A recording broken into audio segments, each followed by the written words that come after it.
दोस्तों, आपने कभी सोचा है कि अगर आप एक दिन अचानक 13वीं सदी में पहुंच जाते हैं, जहां पर आप अनजाने में राजा और उसके सेनापति से पंगा ले लेते हैं, तो आपके साथ क्या होगा? दोस्तों, कहानी तब शुरू होती है जब हम जमाल नाम के एक आदमी से मिलते हैं, जो कि एक थीम पार्क में काम करता था। यह थीम पार्क ब्लैक कम्युनिटी यानी कि काले लोगों को ही काम देता था।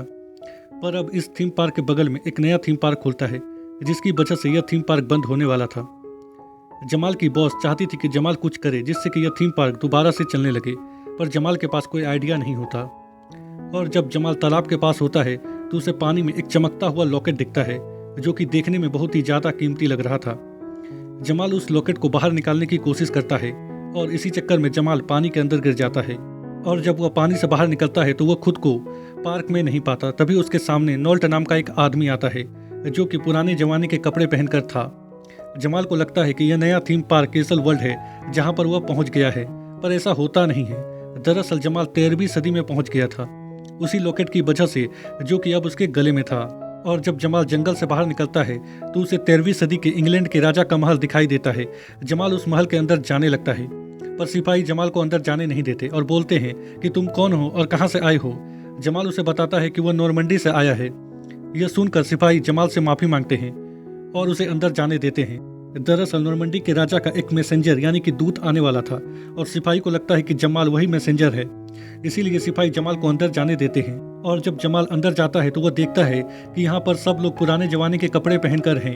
यहाँ के लोगों के पास घोड़ा भी है, और उसे अभी भी ऐसा ही लगता है कि यह नया थीम पार्क कैसल वर्ल्ड है, जिसे इसी तरह से डिजाइन किया गया है। जमाल को वहीं पर एक लड़की दिखाई देती है, जिसका नाम विक्टोरिया होता है। जमाल उससे बात करने की कोशिश करता है और उससे उसका मोबाइल नंबर मांगता है। तभी वहां पर सेनापति आ जाता है, जो कि अपनी पावर का गलत उपयोग करता है और लड़कियों को इधर उधर छूने लगता है। वह सेनापति था, इसीलिए कोई भी लड़की उसे कुछ भी नहीं कहती। सेनापति विक्टोरिया को भी छूता है। यह चीज जमाल को पसंद नहीं आती। जमाल को अभी भी लग रहा था कि वो नया थीम पार्क कैसल वर्ल्ड में है, इसलिए वह सेनापति को लड़कियों से दूर रहने को कहता है और बोलता है कि अगर मैंने तुम्हारी शिकायत मैनेजर से कर दी तो तुम्हारी नौकरी चली जाएगी। यह सुनकर सेनापति गुस्से में अपनी तलवार बाहर निकालता है, पर जमाल को लगता है कि यह तलवार नकली है, इसीलिए जमाल सेनापति के तलवार को साइड कर देता है। यह सारी घटना वहां पर खड़े लोग देख रहे थे, जो कि जमाल को एक बहादुर इंसान समझने लगते हैं। तभी वहां पर राजा का एक आदमी आता है, जो कि जमाल को राजा के पास ले जाता है। राजा की बेटी का रिश्ता नॉर्मंडी के राजकुमार ड्यूक से तय हुआ था। राजा और उसके आदमियों को ऐसा लगता है कि जमाल नॉर्मंडी के राजा का मैसेंजर यानी कि दूत है। राजा जमाल से पूछता है कि राजकुमार ड्यूक कब तक आएंगे। जमाल को लगता है कि यह सब थीम पार्क के एक्टर हैं और सब एक्टिंग कर रहे हैं, इसीलिए जमाल राजा को बोलता है कि महाराज, राजकुमार ड्यूक अपनी वेशभूषा के साथ यहाँ पर बहुत ही जल्द पधारेंगे।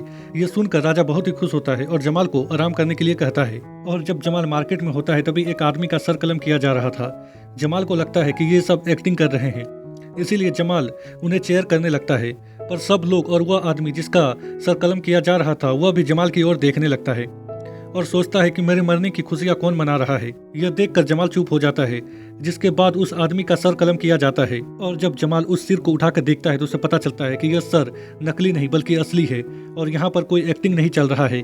यह जानते ही जमाल बेहोश हो जाता है, और जब उसे होश आता है तो वह खुद को विक्टोरिया के पास पाता है। विक्टोरिया उसके लॉकेट को देखकर समझ जाती है कि जमाल नॉर्मंडी से नहीं आया है, क्योंकि यह लॉकेट उसी के पास होता है, जो कि राजा से नफरत करता था और उसे उसकी गद्दी से हटाना चाहता था। जमाल विक्टोरिया से पूछता है कि यह कौन सा साल चल रहा है। विक्टोरिया उसे बताती है कि यह 13वीं सदी चल रहा है। यह सुनकर जमाल चौंक जाता है और उसे कुछ समझ में नहीं आता कि अब वह क्या करे।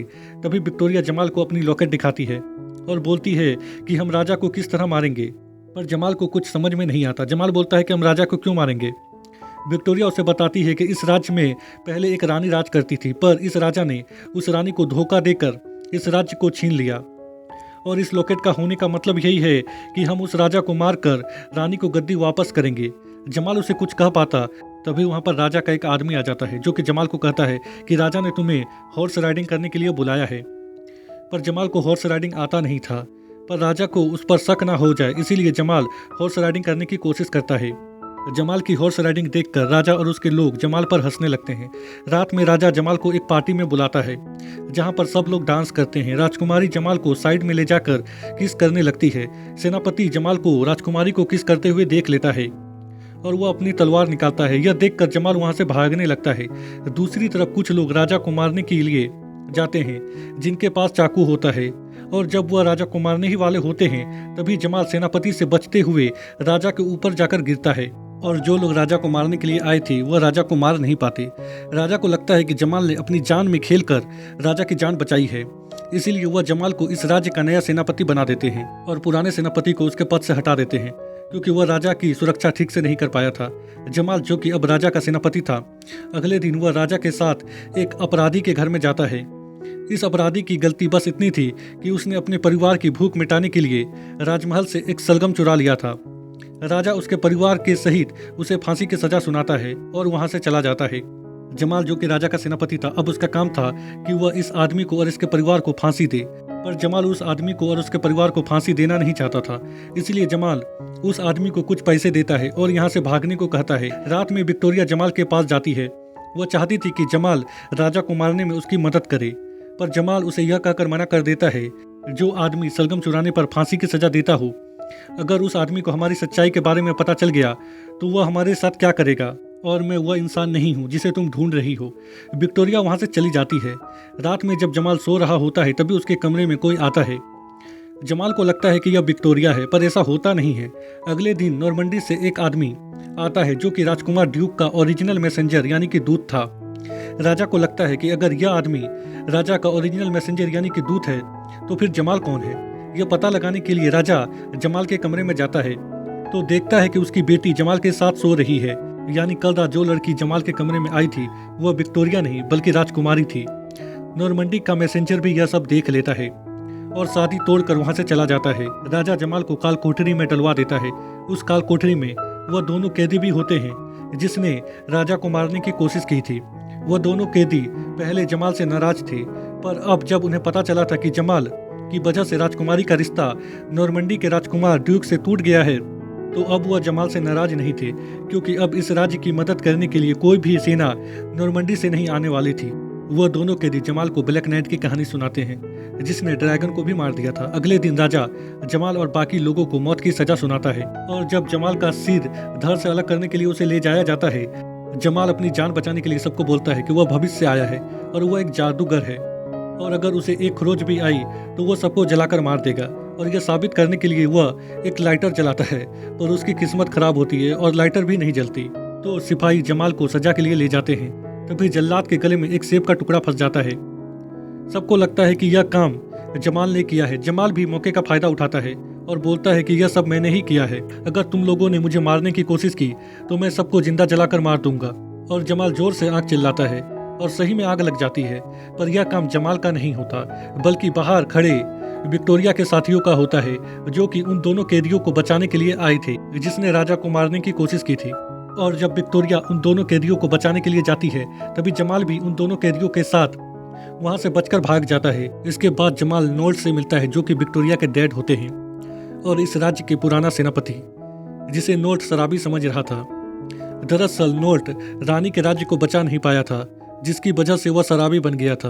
विक्टोरिया जमाल को उनके साथ मिलकर लड़ने को कहती है, पर जमाल लड़ना नहीं चाहता था, इसीलिए वह उसी तालाब के पास जाता है जहां से वह 13वीं सदी में आया था, ताकि वह 21वीं सदी में जा सके। पर वह 21वीं सदी में जा नहीं पाता क्योंकि वह विक्टोरिया को पसंद करने लगा था। इसीलिए वह यहीं पर रुककर विक्टोरिया और उनके लोगों की मदद करने का मन बनाता है। और जब वह दोबारा शिविर में जाता है तो उसे पता चलता है कि सेनापति ने इस शिविर पर हमला किया था और वे लोग विक्टोरिया को पकड़ कर ले गए।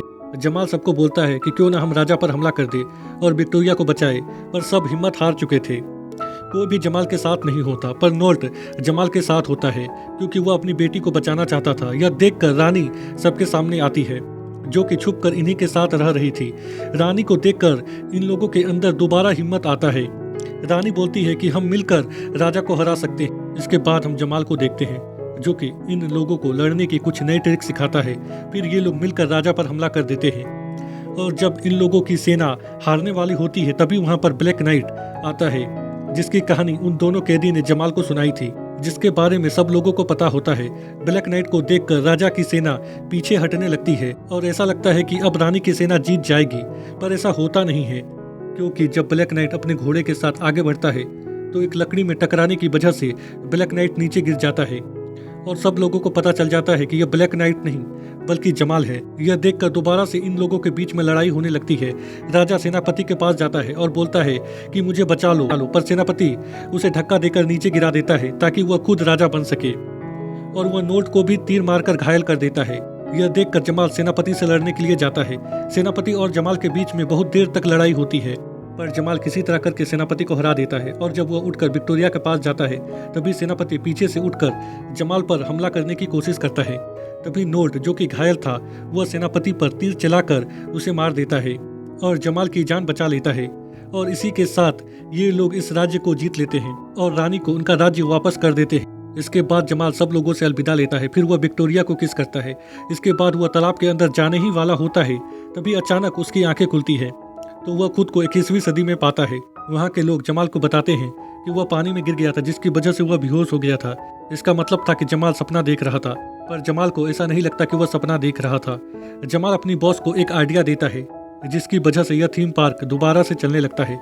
जमाल को इसी थीम पार्क में एक लड़की दिखाई देती है, जो कि बिल्कुल विक्टोरिया जैसी दिखाई देती थी, जिसका नाम निगल होता है। जमाल उस लड़की का नंबर मांगने के लिए उसके पीछे भागता है और दोबारा उसी तालाब में गिर जाता है। और जब उसकी आंखें खुलती है तो वह खुद को किसी और सदी में पाता है। और इसी के साथ यह मूवी यहीं पर ख़त्म हो जाती है।